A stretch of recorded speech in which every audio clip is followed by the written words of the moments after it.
Hello, everyone. Welcome to Between Two Teachers, where we talk about educational issues, good and bad, and from across the nation as well as locally. So we got a lot of interesting news happening. Unfortunately, a lot of it's not so good, but we also try to give you some call to action and some best practices and leave you with some hope. So today is Friday, January 19th, and my name is Consuelo Lara. And my name is Madeline Cronenberg. And as always, we're going to start today's episode with our labor and body recognition and then our land acknowledgement. So the labor and body recognition is authored by Dr. Rochelle Rogers Ard. And here it is. I acknowledge that the burden of environmental exploitation and systemic injustice falls upon the labor of Black and brown bodies in the building of this country and its institutions. I remember that Black and brown people were born and died working this land against their will for generations. I also acknowledge the continued contribution of the labor of survivors over the centuries to today of all immigrant labor, including voluntary, involuntary, trafficked, forced, and undocumented peoples in the building of what we refer to as the United States. Thank you, Dr. Rogers Ard, for those words. Very good. And as always, we have our land acknowledgement. We pause to acknowledge that we have gathered on the ancestral territory of Gwich'in, part of the unceded land of the Chochenyo and Kharkin-speaking Muwekma Ohlone people. We remember their continued connection to this region and give thanks to them for allowing us to live, work, learn, and pray on their traditional homeland. We offer our respect to their elders and all Ohlone people of the past and present. And we remind you that the history of the Ohlone people and all indigenous people is taught in a new way now, in a way that's different from what many of us learned as children. And that curriculum, the new curriculum, exists on the East Bay Regional Park website and also on the Contra Costa County Office of Education website. Yes, on the website, when you bring it up, and it's about CCCOE, and you scroll down, and there's a link that says land acknowledgement with all of the resources there, maps, and all kinds of things for you. So be sure to look for that. And also, there is still the struggle for the Ohlone people to become recognized as a tribe and get the benefits of official national recognition. And you can learn more about that if you Google Justice for Muwekma. And so onward we go to the news of the day. And there is national news, local news.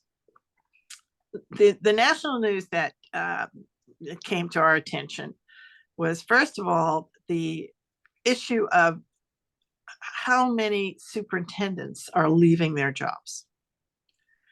It's always been true that urban superintendents had a short lifespan, and it usually had to do with the politics of school boards and who's on the school board changes, and it wasn't that unusual, particularly for the urban superintendents. But it's become very different today in the culture that we live in, and the culture wars that are spreading from school district to school district, from community to community. Now the rate has gone way up, and superintendents, no matter the fact that they are very well paid, it's a very well paid CEO position in education, they're leaving. And they're leaving at an incredible rate, and mainly because of threats. Death threats. and That's threatening right. families. I mean, it's really dangerous for them. So who wants that? I mean, why would you? That's right. But that's not why you became a teacher and then an administrator and then, went to put yourself in the position to become a superintendent, right? It's totally unprecedented, the word of the century. And it really is. It was completely unexpected that that would be an issue for superintendents. It certainly wasn't not that many years ago, but it's one of the consequences of what we have right now with a very violence prone community. Absolutely. And it just reinforces that education is the target right now. Yeah. So it's just important to see what's going on because it's a movement and it is gaining a lot of success. And it's we can't just ignore it and say, oh, that's just a few people. And no, it could be in your community, our community, any minute. I think the numbers are you can't lie. The numbers are there, and so it's threats, it's stress, and all of the politics that now have taken over school boards. So the consequence of that, then, as these superintendents resign, is that the group of people who are superintendents are far less experienced. Right? yeah. People are still applying. Somebody's going to be the superintendent, but it's going to be somebody who's not going to have the level of experience that you would have had apply for jobs before. Yeah, the background of just operations, of a school district, Right. And they won't have that experience. They'll Yeah. just And that's what's critical, because that's really the job of the superintendent, is to be able to be the operations manager for the entire operation. Yep. So that's where we are, and it is a new problem. This is a problem we didn't have before, but the national superintendents are very aware of it, and people who are looking at our organizations, and some of the failures in organizations come from the fact that our superintendents, we have so many new superintendents and less experienced superintendents. So that's number one. Yeah. Another national issue that comes out of Florida, which is just sort of like something that to let us see just the beginning. And it's from there's a big report from the Florida higher education world. And what that was about is the political interference and academic freedoms that have been lost in Florida's public education. And the consequence of that is that many of the professors and the teachers in higher education in Florida are not staying, because they're going to be targeted if they continue to teach what they've been teaching, what they believe in, what they've never had a problem teaching before. Yeah. And of course, this is a consequence of the election of Mr. DeSantis as governor. I mean, it's not like he didn't say that the people of Florida didn't know this. I mean, Florida has become a very red state, and he has moved forward with his programs, not secretly at all. He put Christopher Rufo, who is the founder of CRT, on the state board. Yep. And that says everything. So it's one more area. Higher education is not immune from any of the problems that we are now having. And in many ways, they are having a whole other set of problems as well that are all very politically oriented, but connected. All of this is tremendously connected. Absolutely. And where are these people going to go? I mean, I don't blame them. It's a hostile environment. Who wants to work in that? And then, but I don't know, where can they go? So we are polarized. It's very we are polarized, and so if you leave, it's difficult. Everybody has to make the decisions for themselves and their families, but it is there's a new set of difficult decisions to be made by a lot of people. Yeah, my friend said that we of a different mindset really outnumber those individuals of that mindset. But the problem is they are more aggressive. They are more, they have more money. They're just louder and they can be mean and violent. So how do you fight that? Um, is a challenge. You have to match the passion. That's really what it is. I mean, they have a lot of passion and energy behind their beliefs, and many of them come from grievances, right, where they feel they've been treated badly, or Yeah, that rules have changed that work against them. yeah. But the And fear that's mongering is something that really motivates them. Oh my God, they're gonna, who knows what. But it's delusion, so it's it's hard to fight that kind of it is a problem. It's a big thing. problem. Okay. All right. Okay, so this is there's another issue about that we can talk a little bit about, and that is also in two things. One of them is in Virginia. So Virginia this week, the governor there, Governor Youngkin, has declared this week school choice week. Okay. Now he is a major proponent of charter education, charter schools, and he is one of the many governors who would like to basically disassemble public education and move it and privatize it. Right. Sure. And so that is really it. Mr. Youngkin is a real believer in privatizing. So and he's has no problem saying it. And so that is definitely a major thing that's happening in Virginia. And he was at one point looked at somebody who might be running for the presidency, because they felt that he was so effective in getting of being successful in getting elected in Virginia, which is a purple state, yes. Mhm. So there's that. The other thing that I did want to talk about briefly is SEL, right? Social emotional learning. Yes. And this is a big issue. So social emotional learning has been really a gift of the last 20 years, right? We never had it specifically before. I mean, it was sort of built in, but it wasn't called out as an area, right? People taught their kids classrooms had rules, but and obviously behavior was encouraged, but it wasn't as specific as it has become.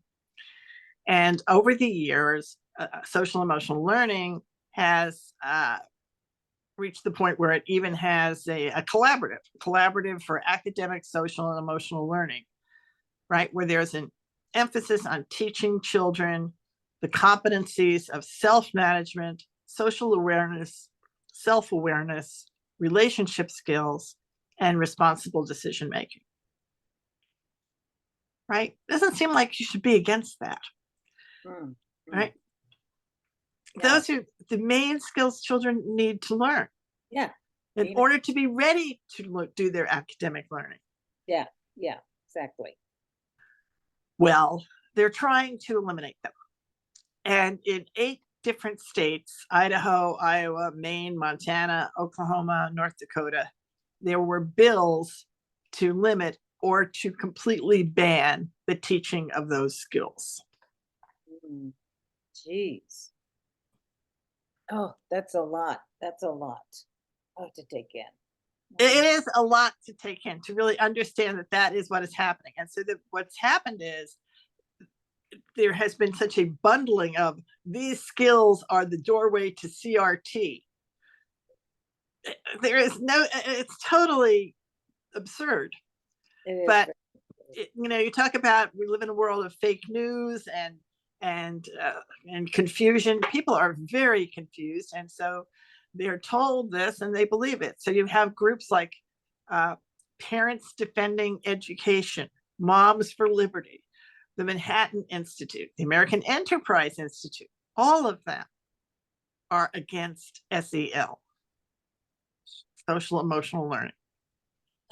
Well, social emotional learning is around for a long time. I think when I started teaching in the 70s, um, we talked a lot about it with our what we call at-risk kids, our most vulnerable kids, whether they're affected by poverty or other kinds of things, and they were kind of okay. We need to give them some special extra care in order to succeed, and it was wasn't all everybody, but it was a group of students that had more needs, and we saw that, we recognized that. And and now, because of this pandemic and everything, everybody is vulnerable. Everybody feels at risk.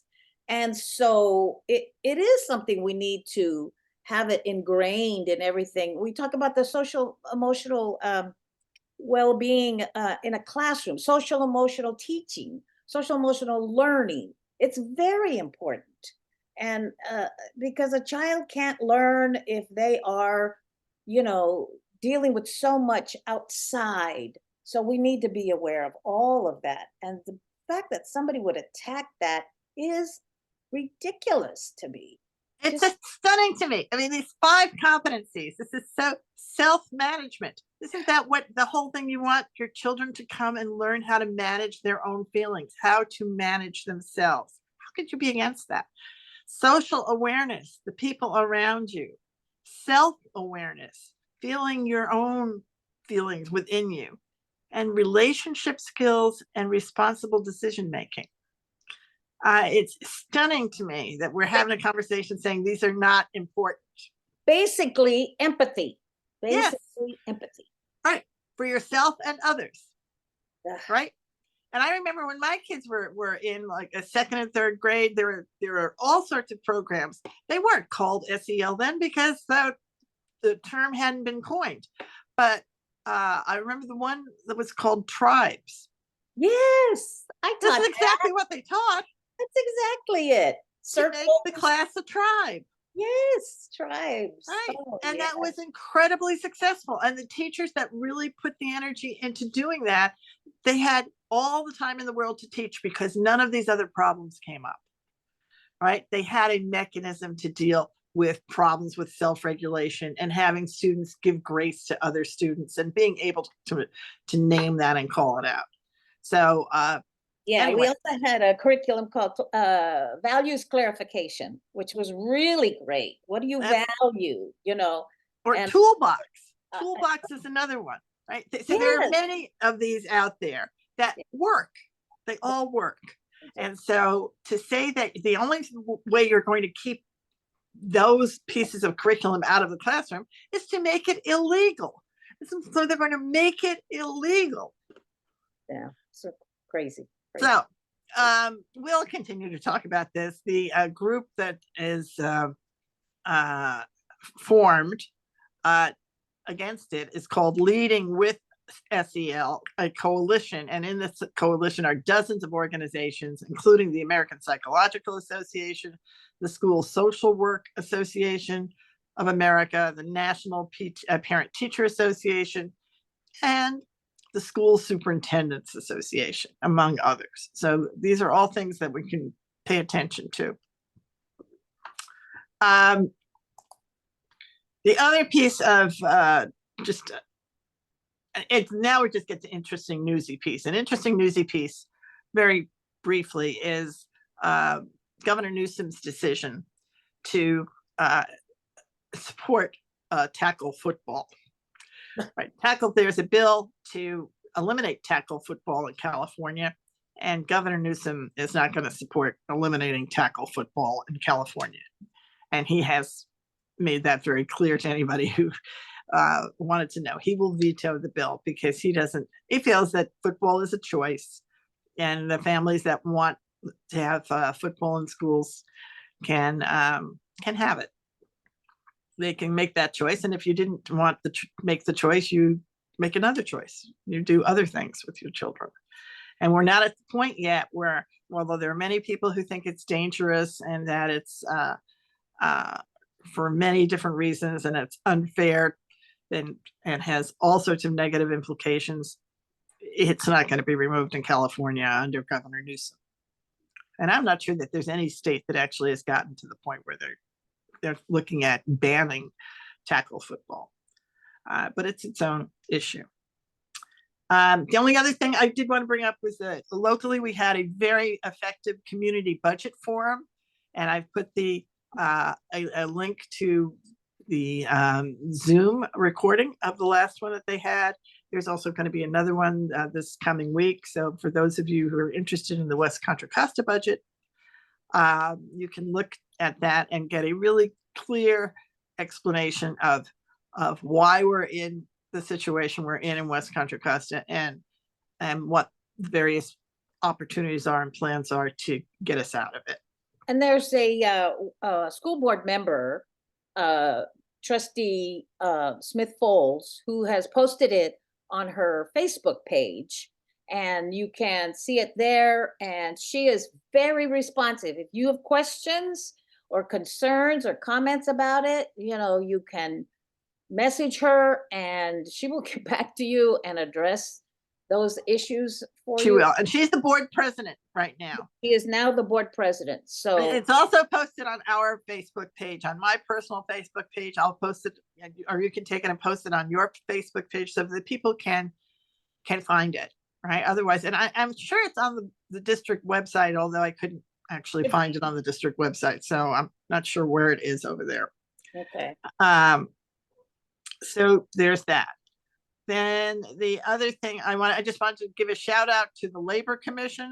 The Labor Commission upheld the right of the Oakland teachers last year who did a strike that the school board thought was illegal, but it was not illegal. And it was the school board's actions to close schools without really going through the process that caused the teachers to go on strike. And that reason is a legitimate reason for the actions that they took. And the labor board, state labor board, sided with the teachers who went on strike. So that happened this week. Mm-hmm. Very good. So there's all of that. And then we're going to talk a little bit about the apprenticeship program. That's yeah. Madeline and I have talked about CTE for a long, long time. And it's growing. It is true that it's growing. Some people are still blocking its progress. And so we're fighting and helping to organize against, blocking it. And I can't believe in this day and age, people actually think, oh, no, not CTE. They got to go to college. No, everybody does not. Everybody has a choice. Everybody has a choice. And there's people that are industries that are begging for workers. And one of those is teaching, the teaching profession, the teaching industry. And so that's something that if we look at it through a CTE lens, that what makes sense are teacher apprenticeship programs. And we used to talk about academies and about internships, but internships are not paid. And they are not, maybe you get a little scholarship here or there. You have to go out on your own and try to find them. So they're not part of a structure that gets you, a teacher, from point A to point B into the classroom. Whereas an apprenticeship program is very different.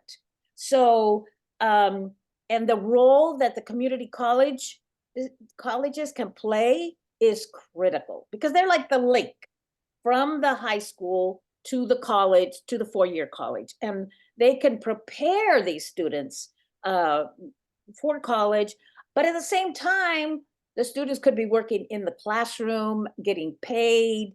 And like right now, if they want to pursue that, we have residency programs, but there's not enough. There's not enough people in those residency programs fast enough for the need that we have. And like I said, they may get a stipend, but it's not enough. It's not enough. So this is what we're looking at now. And,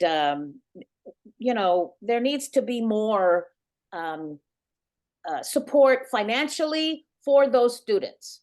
Because especially if we want students who to come to where there's a lot of students of color, students of poverty, or students most vulnerable, sometimes they come from those communities. That's what we want. And they are also going to be in financial need. So internships really make sense for in this sense. So that's what we're looking at as a structure that could really work for this teacher shortage. I mean, we in West Contra Costa are at a crisis level, and we need to fast track these kind of programs for our students and for the classroom. Exactly. And it's being done across the country. This is Oh, not as if we are inventing this. There's a whole program here. It's being done throughout California in a variety of communities and in counties across California and across the country. I have a list of some pilot programs. Fresno, San Francisco, Siskiyou County, Orange County, Kern County, and Torrance Unified. So yeah, it's out there. We don't have to reinvent the wheel, and it's successful. So we need to bring it here. Bring it here. Right. It just makes sense, because if you're going to be paid to a paid apprenticeship program is completely different than going into debt while you're going to school somewhere. It is unfair to your family, and many people can't even possibly make that decision as much as they would love to be in a classroom. Yeah. It's just too much of a barrier, and it's really unnecessary. It's unnecessary. We can do the apprentice programs. Yeah. So that's a very exciting step forward in answering the teacher shortage problem. Yes, very much so. And one other thing, I just wanted to talk about the retired teacher West Teachers chapter, the NEA, CTA NEA Retired Teachers of West County chapter. And we've met again, and we met with Human Resources, and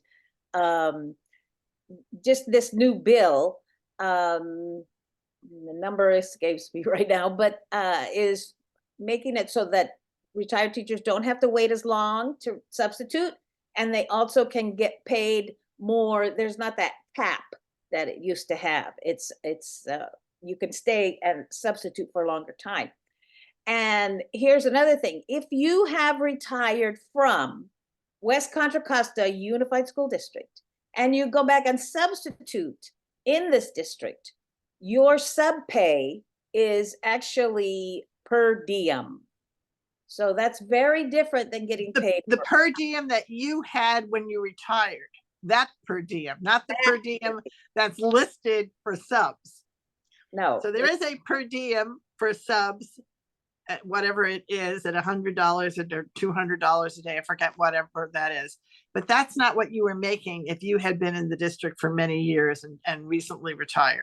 Yeah. And if you want to sub, just go to EdJoin, and you don't have to fill out any paperwork because you already were in the district. So they have your information, but in order to activate you as a sub, you got to go to EdJoin and you apply there.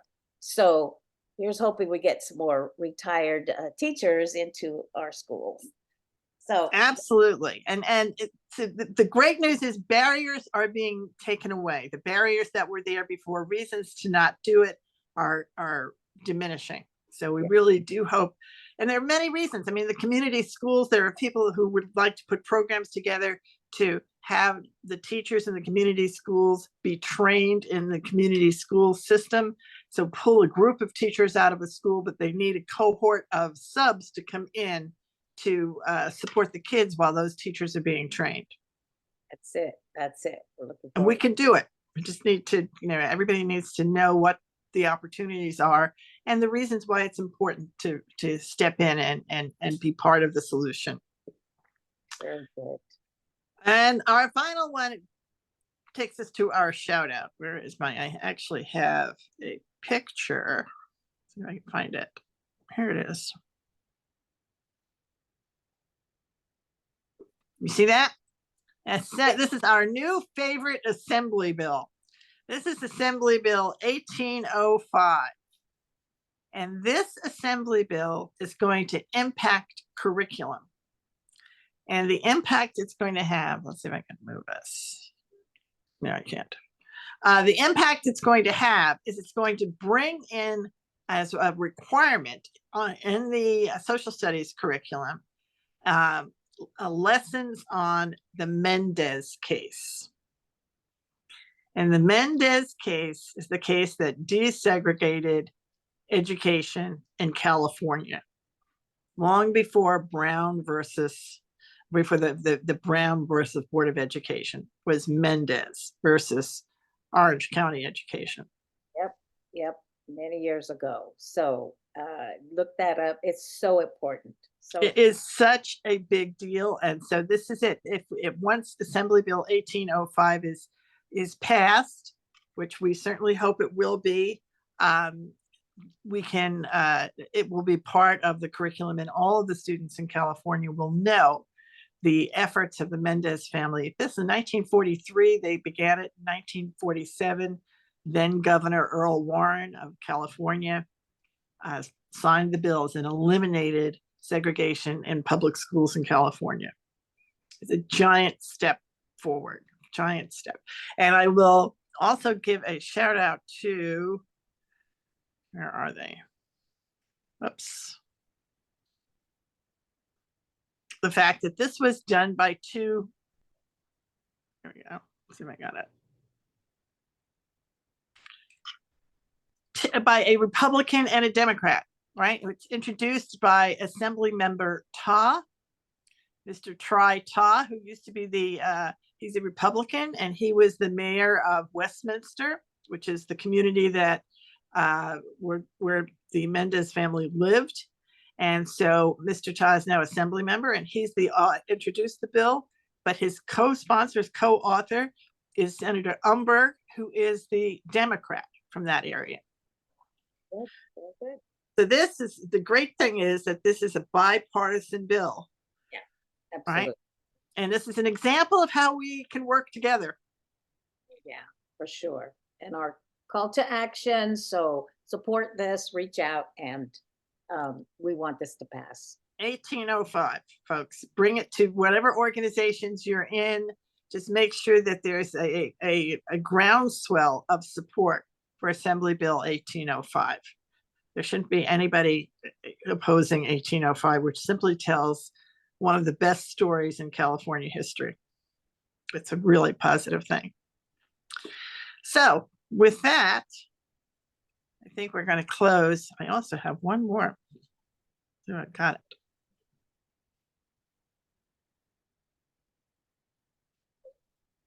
This is episode 217. Oh boy.